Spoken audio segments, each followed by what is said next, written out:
우리 서로 인사하실까요? 앞에, 뒤에, 옆에. 잘 오셨습니다. 주의 이름으로 축복하고 환영합니다. 서로 인사하십시다. 여러분의 영혼과 가정에 하나님 주시는 은혜와 평안이 있기를 주의 이름으로 축복합니다. 만일 저와 여러분에게 생애 가운데 마지막 살 날이 마지막 일주일만 남았다면 무슨 일을 하시겠습니까? 우리 예수님이 생애 33년 중에 이 땅에 사실 날이 이제 마지막 일주일을 남겨놓았습니다. 그 일주일 동안 우리 주님은 한 걸음 한 걸음씩 십자가를 향해서 걸어가셨습니다. 우리 주님은 예루살렘에서 낮에는 성전에서 가르치시고 밤에는 감람산에 계셨습니다. 사람들은 아침 일찍부터 예수님이 계신 성전에 가서 주님을 만나기 위해서 몰려들었습니다. 우리 주님은 성전에서 모여든 그 사람들에게 하나님 말씀을 가르치시고 복음을 전해주셨습니다. 그런데 성전에 모인 사람들, 예루살렘에 있는 사람들이 예수님을 대하는 두 종류의 부류가 있었는데,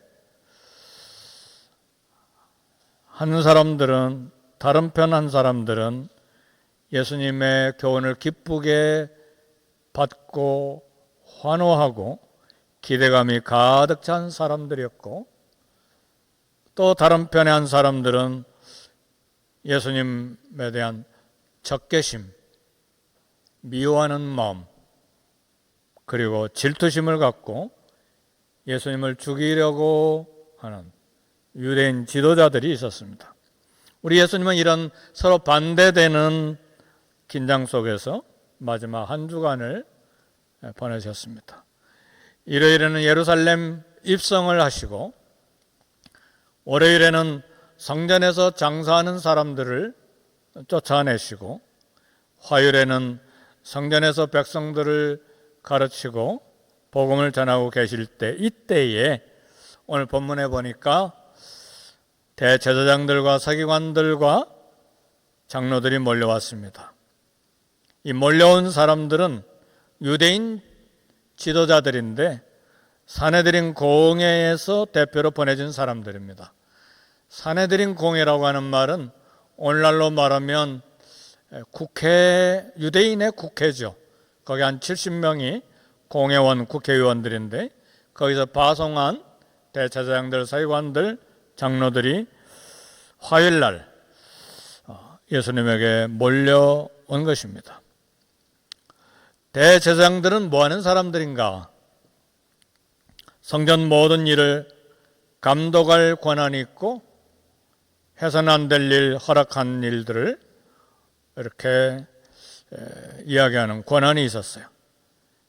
대제사장들의 한 일이 상인들에게 성전뜰에서 동물들을 제물 드리기 위한 것들을 바꾸어 주고, 외국에서 온 사람들 다른 나라 돈을 이스라엘 세켈로 바꾸는 이 동전 교환을 허용한 사람들입니다. 그래서 유대인 지도자들은 예수님이 짐승들을 내쫓고 돈을 환전할 때에 분노가 폭발했습니다. 그래서 예수님 앞에 와서 오늘 본문에 보니까 질문하는 거예요. 당신은 무슨 권위로 이런 일을 하는가? 누가 이런 권위를 당신에게 주었는가? 말하라. 무슨 권위로 성전에서 장사들을 내쫓고 무슨 권위로 성전에서 가르치는가? 이 질문에는 예수님을 체포할 치밀한 함정과 음모가 숨겨져 있었습니다. 만일 예수님이 어디서 온 권위인지 이걸 증명 못하면 주님은 성전 소란죄로 체포될 수가 있었습니다. 만일 그 권세가 하늘로부터 내려온 권세라 다 보면 신성모독죄로 함정에 빠질 수가 있었습니다. 우리는 대답을 잘하고 생각을 잘하고 대답을 잘하는 지혜를 달라고 늘 하나님께 기도해야 됩니다. 누구든지 지혜가 부족하거든 후히 주시고 꾸짖지 아니하시는 너희 하나님께 구하라. 그리하면 주시리라 말씀했는데, 생각나는 대로 입에서 나오는 말대로 격한 감정대로 말하지 아니하고 성도로서 하나님의 자녀들로서 은쟁반의 금사과와 같은 경우에 합당한 말을 하고 대화하고 대답하는 지혜가 저와 여러분의 있기를 주의 이름으로 축복합니다. 아무 말이나 할 때는 나도 실수하지만 또 우리 하나님의 이름이 욕받을 수가 있기 때문에 항상 대화는 말을 적게 하는 것이 더 좋고 대화는 신중하게 하는 것이 지혜입니다. 유대인들은 예수님이 사내들인 공회의 권리를 침범했다고 확신했어요. 이것이 사내들인 70여 명의 국회의원들이 내린 결론이고, 그래서 대표로 대제사장들, 서기관들, 장로들을 보낸 것입니다. 그러나 주님의 권위는 하나님에게서 온 것이고 예수님은 메시아입니다. 따라서 메시아이시고 하나님의 아들이고 하나님이 주신 권위이기 때문에 성전 자체이신 예수님이 하나님의 집인 성전을 정화하고 깨끗하고 청소하는 것은 마땅한 일입니다. 성전에서 가르치시고 복음을 전하는 일은 마땅히 메시아가 하셔야만 하는 일입니다. 그래서 예수님은 질문에 답하기 위해서 역으로 질문하십니다. 그것이 오늘 본문 20장 3절의 말씀인데, 나도 한 말을 너에게 물으리니 내게 말하라. 요한의 세례가 하늘로부터냐 사람으로부터냐? 이게 우리 주님의 지혜예요. 요한의 세례는 하나님이 시켜서 한 일이냐, 자기 마음대로 한 것이냐, 그런 질문이에요. 예수님의 질문은 어렵지 않습니다. 둘 중에 하나를 선택하면 간단합니다. 하나님으로부터 아니면 사람으로부터. 답이 맞을 가능성이 50%, 답이 틀릴 가능성이 50%. 그 이상을 생각하고 말하면 문제가 복잡해집니다. 진리를 선택하면 답변이 쉽고 비진리를 선택하면 수렁에 빠지는 것이죠.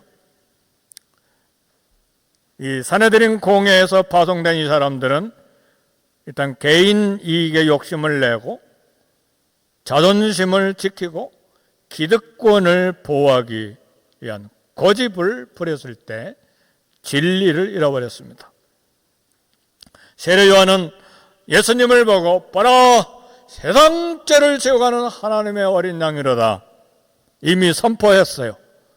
그리고 예수님이 세례를 받으신 후에 하늘로부터 내려오는 음성을 들었는데, 이는 내 사랑하는 아들이요 내 기뻐하는 자니라, 하나님의 음성을 들었어요. 그리고 세례 요한은 고백하기를 예수님의 신발끈을 풀기도 감당하지 못할 사람이라고 고백을 했습니다. 그리고 또 고백하기를 세례 요한은 나는 물로 너에게 세례를 베푸지만 예수님은 성령과 불로 세례를 베푸실 것이다. 그래서 유대 지도자들은 세례 요한을 하나님의 선지자로 믿어야만 했습니다. 세례 요한이 예수님을 메시아로 하나님의 아들로 믿었기 때문에 세례 요한을 하나님으로부터 온 선지자로 믿었다면 예수님도 믿을 수가 있었기 때문이죠. 그러나 사람에게로 온 것이라고 말하면, 다시 말하면 세례 요한의 권위가 사람으로부터 온 것이라고 하면 모든 유대 백성들이 세례 요한을 선지자로 인정하고 있었기 때문에 이 지도자들은 백성들에게 돌로 맞을 확률이 컸죠.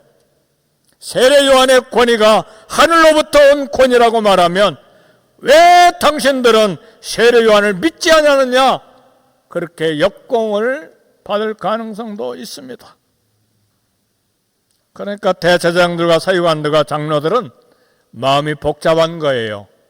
정치적인 답변을 해야 되겠고 이 기득권 세력을 지켜야 되기 때문에 미련한 답을 했는데, 대제사장이요, 서기관들은 율법을 연구하는 사람들, 바리새인들이요, 장로들은 지파 중에서 뽑은 정치적인 대표들인데 무식하게 우리는 무식합니다, 그런 답변을 했어요.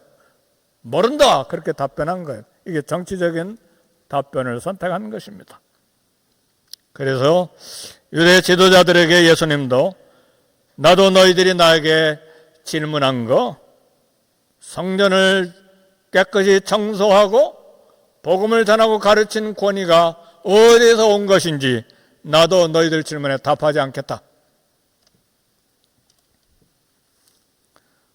그러나 우리 주님은 당신의 권위가 어디서 왔는지 전혀 다른 방법으로 답을 하셨는데, 그게 오늘 본문의 포도원 농부들의 비유입니다.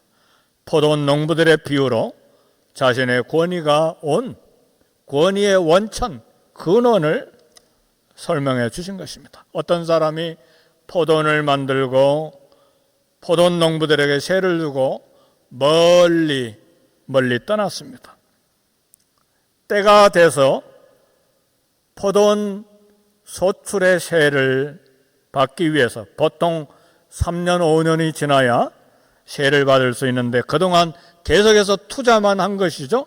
농부들도 먹고 살아야 되니까 계속 투자하고 3, 4년 혹은 4, 5년이 지나서 세를 받기 위해 종들을 소작농인 농부들에게 보냈습니다. 그런데 농부들은 종들을 때리고 종들을 모욕하고 종들을 빈손으로 보냈습니다. 이 똑같은 포도원 농부들의 비유가 마태복음, 마가복음, 누가복음에게 세 군데 기록되어 있는데 종합하면 처음에는 여러 종들을 보내고 다음에는 더 많은 종들을 보내고 마지막에 주인은 자기 아들은 존중하리라 생각하고 아들을 보냈습니다. 그러나 농부들은 아들이 포도원 상속자임을 알고 포도원 밖에 쫓아내서 죽여버렸어요. 왜 죽였는가? 그렇게까지 할 필요가 있는가? 농부들이 생각이 아주 악했어요. 그 당시에 문화는 주인도 없고 상속자도 없으면 소작농이 주인이 되는 거예요. 그래서 소작농들이 상속자를 죽였고 주인은 3년, 4년, 5년 나타나지 않았으니까 혹시 죽었는지도 모른다. 그러니까 포도원은 우리 것이다. 그런 계산 속에서 주인의 아들을 죽인 거예요. 아주 사악한 계산을 한 것이죠. 포도원 농부들의 비유는 주인은 하나님이시고 농부들은 이스라엘 백성의 지도자들이고 보냄을 받은 종들은 선자들과 의인이고 마지막 주인의 아들은 예수님이세요. 예수님은 이 농부들이, 이 소작농들이, 다시 말하면 대제사장들과 서기관들과 장로들이 주인의 아들을 죽인 것처럼 자기를 죽일 것을 알고 계셨어요. 예수님은 유대인 지도자들의 살인 계획을 이미 알고 이 비유를 말씀하신 것입니다. 오늘 현대인들 가운데도 악한 포도원 농부들 같은 사람들이 많이 있습니다. 방법, 수단 가리지 않고 이익과 재물과 세력을 잡으면 그만이라고 생각하는 사람들이 한국에도 정치계에도 경제계에도 모든 것에, 모든 나라에 가득합니다. 신문을 보고 매일 화내고 분통이 터지는 것들이 그런 것들이죠. 세력이 있으니까, 권력이 있으니까 밀고 나가면 되겠지. 그러잖아요. 세상이 그러잖아요. 이게 포도원 농부들의 모습이고, 포도원 농부들, 대제사장들과 서기관들과 장로들의 생각인 것이죠. 온갖 속임수와 부정한 방법을 동원해서 자기 이익에 집착한 사람들입니다. 우리 크리스천들은 이런 불이한 이익에 대한 집착을 할 수 있는 대로 빨리 내려놓고 삶이 깨끗해야 됩니다. 영어에 그런 말이 있잖아요. As soon as possible. 가능한 대로 빨리 이런 불의한 것은 내려놔야 돼. 잠언 20장 17절에 보니까 속이고 취한 식물 맛이 좋은 듯하나 후에 입에 모래가 가득하리라. 이게 솔로몬 지혜자가 한 말입니다. 처음 속이고 취득한 이익들 맛이 좋은 것 같지만 후에는 입에 모래가 가득한 것과 같다는 말은 그것이 결코 이익이 되지 않는다는 말이에요. 아담과 하와는 지상 최고의 낙원 만족하지 못하고 하나님의 영광을 자기 것으로 만들려고 하는 욕심을 냈다가 에덴 동산에서 쫓겨났습니다. 사울 왕도 왕이라고 하는 분수에 넘는 좋은 직장 신분을 가졌지만 더 욕심을 내다가 다 잃고 목숨까지 잃었습니다. 우시야 왕은 제사장 직분까지 탐욕하다가 죽을 때까지 문둥병으로 비참한 최후를 만났습니다. 대제사장들, 서기관들, 장로들 기득권 위에 정치적인 판단만 한 것입니다. 그래서 생각이 많으면 안 돼요. 단순하게 하나님, yes, 믿음을 가질 것이냐, 안 믿을 것이냐, 두 가지 중에 하나만 답하면 돼요. 안 믿으면 예수님이 또 가르쳐 주실 것이니까요. 하나님은 이스라엘 구원을 위해 수많은 선지자들을 보내셨습니다. 주인이 보낸 아들은 하나님이 이 땅에 보내신 마지막 계시입니다. 예수님은 하나님이 이 땅에 보내신 마지막 선지자여 최후의 계시입니다. 예수님과 예수님 말씀을 거부하면 더 이상 소망이 없고 멸망하게 되는 것입니다. 사람들은 예수님을 순한 양, 착한 목자로만 생각하는 경향이 있어요. 우리도 그런 경향이 있어요. 그러나 예수님 끝까지 용서만 하시는 분으로만 계시지 않습니다. 그것이 오늘 본문에 있는 말씀인데, 돌 위에 떨어지는 자는 깨어지겠고 이들이 사람 위에 떨어지면 그를 가루로 만들어 흩으리라. 예수님을 대적하는 사람들이 받을 재앙에 대해서 반복 경고한 말씀입니다. 예수님을 대적하는 생각, 생활을 계속 고집하면 누구나 부서지고 깨어진다는 말씀이에요.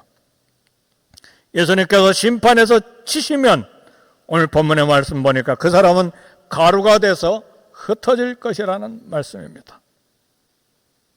하나님은 아들을 죽인 이스라엘을 버리고 이방인들에게 구원의 축복이 가게 하셨습니다.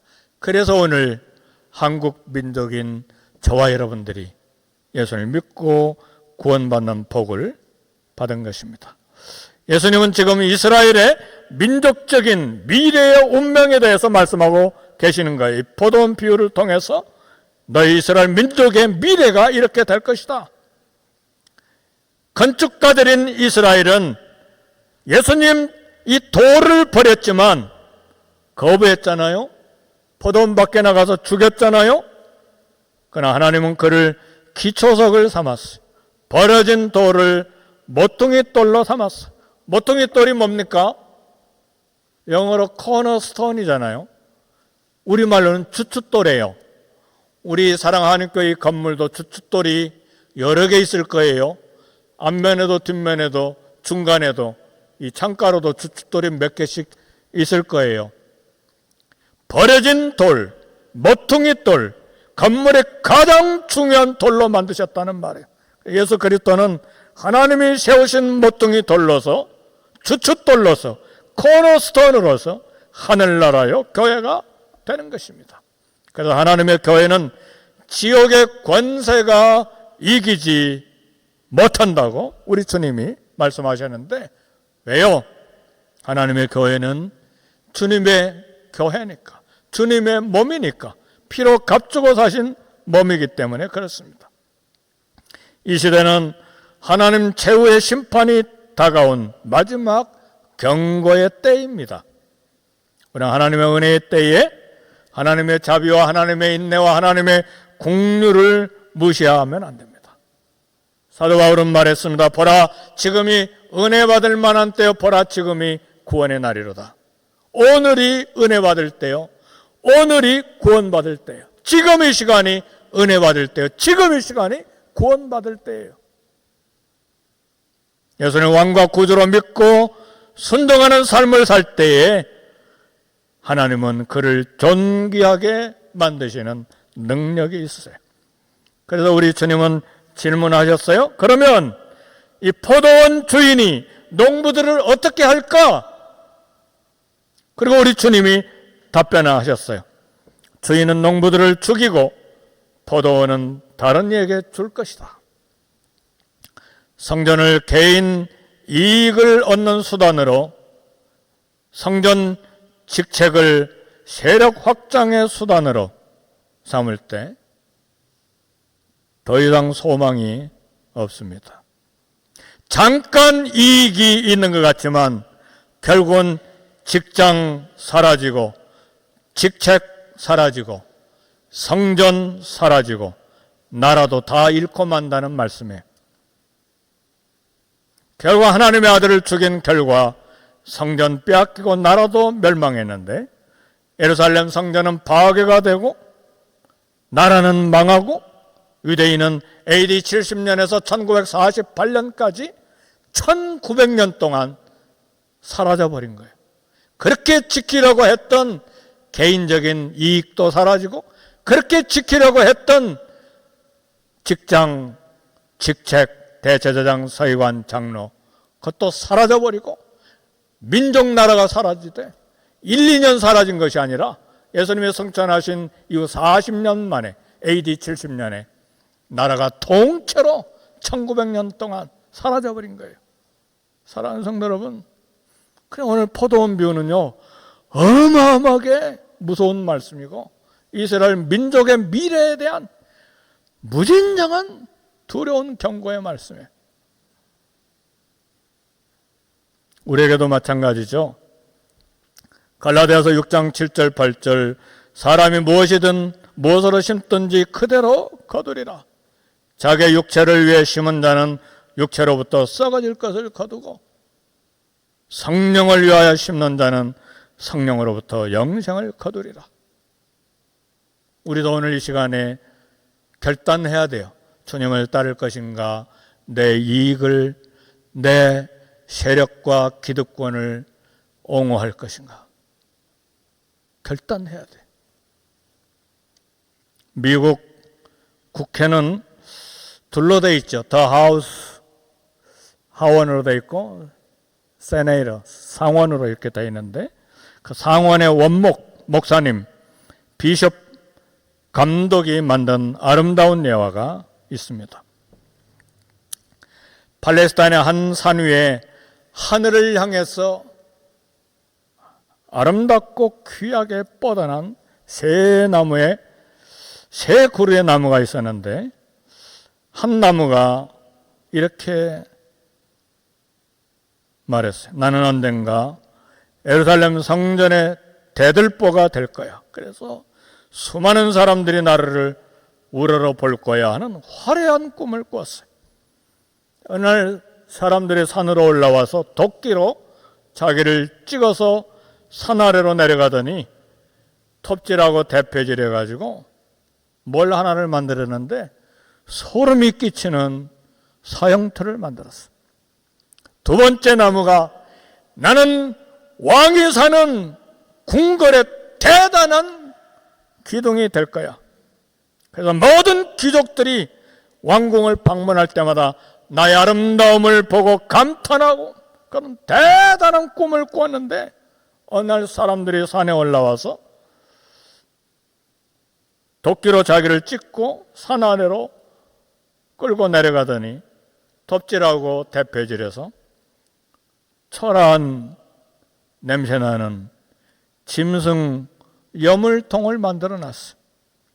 세 번째 나무가 그도 나는 언젠가 오대양 바다를 다니는 큰 배가 될 거야. 타이타닉 같은 막 엄청난 배가 될 거야. 예를 들면 그렇다 그 말이죠. 위대하고 화려한 그런 꿈을 갖고 있었는데 어느 날 사람들이 산에 올라가서 자기를 도끼로 찍어서 산 아래가 아니라 바닷가로 끌고 가더니 조그만 막 썩은 비린내가 나는 고깃배를 만들어 놨어. 위대하고 화려한 꿈을 꾼 새 나무의 신세가 처량하게 됐어요. 지금 이 이야기는 미국 상원의 원목인 비숍 감독이 만든 우화예요. 네. 새 그루의 나무에 놀라운 전환점이 찾아오게 됐습니다. 어느 날 짐승 여물통을 하나님의 어린 아이가 누이는 침대로 삼은 거예요. 여물통이, 냄새나는 여물통이 온 세상을 구원할 하나님의 어린 양 아기를 누인 침대가 된 거예요. 갈릴리 비린내 나는 조그만 고깃배에 어느 날 한 청년이 올라왔는데 하나님의 아들이 자기를 타더니 수많은 사람들에게 천국 복음을 전파하시는 것을 보았습니다. 소름 끼치는 십자가 형틀된 나무는 하나님의 아들이 자기에게 못이 박히는 걸 보았어. 하나님의 아들이 인류를 대신해서 못을 박히시고 피 흘려 온 세상을 구원하시는 하나님의 아들이 자기에게 못이 박히는 걸 보았습니다.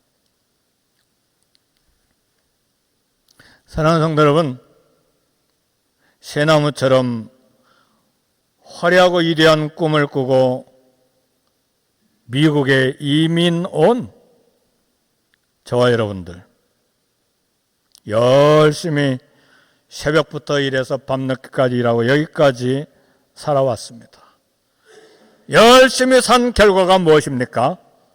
냄새나는 초라한 여물통, 비린내 나는 작은 고깃배, 누구도 겉들떠보지 않는 비참한 사형틀 신세죠.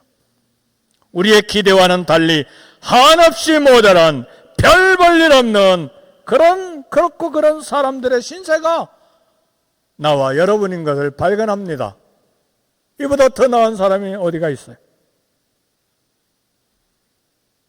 그러나 사랑하는 성도 여러분, 여물통처럼 십자가처럼 고깃배처럼 한없이 별 볼 일 없는 존재감 없는 사람들이지만 예수님께 삶을 맡기고 주님의 말씀을 따르는 사람 하나님이 존귀하게 만드십니다. 하나님은 주님께 순종하는 삶을 존귀하게 만드는데 탁월한 능력을 가지고 계세요. 삶은 무엇을 심는가에 따라서 밝은 빛이 되기도 하고 어두운 발자국이 되기도 합니다. 나치 히틀러에게 순교당한 보네포 목사님이 이런 말씀을 했어요. 믿음이란 순종의 삶이고 순종하는 삶이란 곧 믿음 생활이다. 나는 믿음이 있어요. 그런데 순종하지 않으면 믿음이 없는 거예요. 난 믿음이 별 볼 일 없고 약해요. 근데 말씀대로 순종하고 있으면 훌륭한 믿음의 생활을 하고 있는 거예요. 믿음이 있다면 불의한 것을 끊고 예수님을 따라 사는 결단이 있어야 합니다. 조그만 이익 때문에, 내 기득권 때문에, 내 세력 때문에 그걸 부여잡고 있다가 대제사장들, 서기관들 그리고 장로들은 직장도 잃어버리고 조그만 이익도 잃어버리고 성전 자체를 잃어버리고 나라 민족까지 1900년이나 잃어버렸어요. 우리는 우리의 생각과 결단이 얼마나 중요한지 몰라요. 믿음의 삶은 매 순간, 모든 순간 순종의 삶을 결단하는 신앙 고백입니다. 주님의 교회를 위해 삶의 신앙 고백이 분명한 저와 여러분이 되시기를 주의 이름으로 축복합니다. 우리 기도하겠습니다. 말씀